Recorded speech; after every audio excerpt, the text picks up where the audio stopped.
Demonstrators rally outside the Supreme Court in November in defense of Daca. The court is expected to rule on the program in the coming weeks. Jacquelyn Martin, AP photo. In what is already one of the most turbulent years in Washington, Congress could soon be staring down another crisis, the possible deportation of 700,000 Dreamers. The Supreme Court is expected to rule in the coming weeks on the fate of an Obama-era program to shield undocumented immigrants brought to the U.S. as children, delivering a jolt to Washington amid a global pandemic and historic unrest over the killing of African Americans at the hands of police. A Supreme Court decision necessitating Congress to act would add another monstrous task to its to-do list this year, while also thrusting lawmakers into one of the thorniest political debates just months before they, and President Donald Trump, are on the ballot. Many lawmakers from both parties say they support the popular Dreamers program, the Deferred Action for Childhood Arrivals, which has been in legal limbo since Trump's attempt to axe it in 2017. But they are also openly skeptical that Congress could, on top of everything, finally clinch a deal on immigration reform. Senator Dick Durbin, DL, who has long advocated immigration reform, predicted Congress would do nothing if the High Court struck down the program.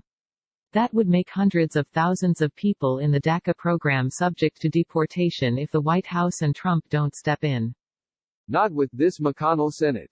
It's unlikely that we will do anything to help these young people, Durbin said, referring to Majority Leader Mitch McConnell, who has said any Daca fix should be accompanied by broader reforms. It could hardly be a busier election year for Democrats and Republicans, and there's no sign of it letting up. In the coming weeks, Congress's agenda includes a potential police reform bill and negotiations over the next, and potentially final, major coronavirus relief package.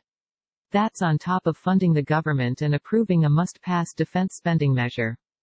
We've had a lot of stuff thrown into our lap since I've been here, said Senator Mike Braun, RIND, who has supported border wall money but said he needs to study Daca more.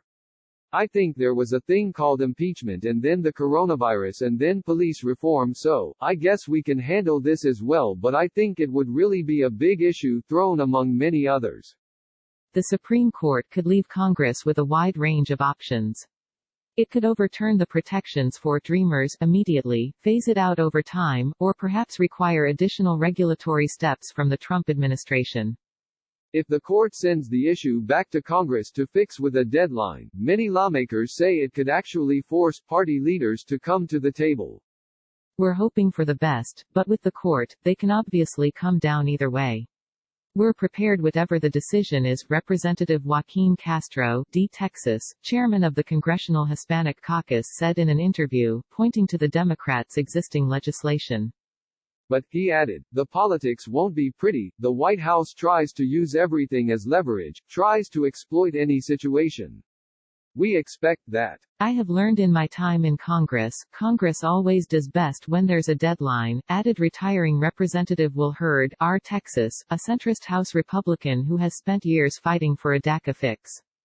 The pressure for swift action, Hurd argued, would be immense if the court does knock out Daca.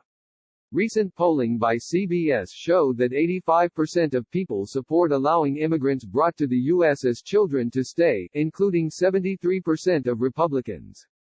If the Supreme Court decides that Daca is unconstitutional, what happens to those 700,000 young men and women?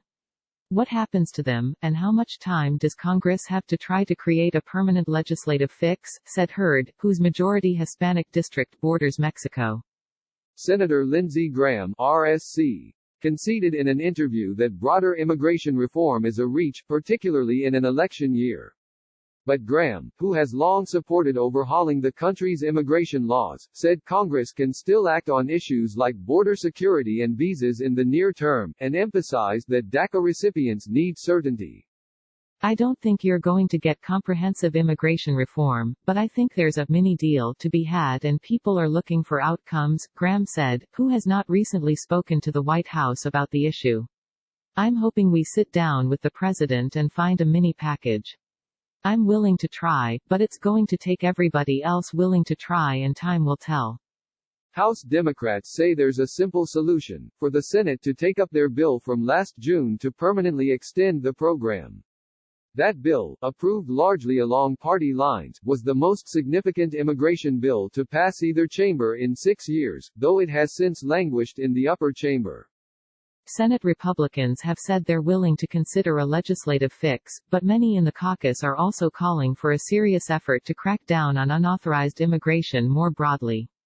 And they want to see reforms to visas for foreign workers. I do believe it would be important for us to resolve the Daca issue for those young people that are facing continued uncertainty, said Senator Mitt Romney, R. Utah, who belongs to the Senate GOP's moderate wing. I also believe that we need to decide how we're going to deal with the 11 million or so that are here illegally, and I hope that we improve our legal system of immigration. But Romney added, whether we're going to pass something in an election year on that topic is, I think, an unlikely scenario. The task of reaching consensus is made more difficult by Senate Republicans' insistence that Trump give his blessing before any bill goes forward. The Trump presidency has had several flirtations with Congress on immigration policy, including 2 government shutdowns related to the subject, but so far nothing has come to fruition. And Democrats are still stinging over Trump's rejection of bipartisan legislation in 2018 that would have provided $25 billion for border security in exchange for protecting Daca recipients and their parents. Last year, Jared Kushner, a senior advisor to the president and his son-in-law, tried and failed to find a bipartisan deal on asylum laws with Durbin and Graham.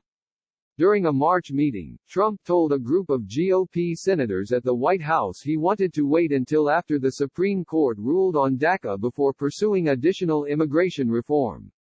Since then, Trump has publicly and privately suggested that if the court does rule in his favor, he plans to dangle the fate of the Daca program in front of Democrats in hopes of striking a broader immigration deal this summer. I hope that Lindsey, who actually worked with Dick Durbin to come up with a bipartisan bill, would be able to marshal the commitment to support the Daca participants, said Senator Mazie Hirono, D. Hawaii. However, you never know with the Republicans. House Democrats say they're already bracing for a scenario in which they'll be forced to bargain with Trump. I'm hoping the Supreme Court does the right thing, but if not, then we have to work with the Trump administration, said Representative Henry Cuellar, D. Texas, whose southern Texas district borders Mexico. But Cuellar also acknowledged that Congress already has a lot on its plate, rattling off spending bills, coronavirus relief, a defense policy bill and a surface transportation bill.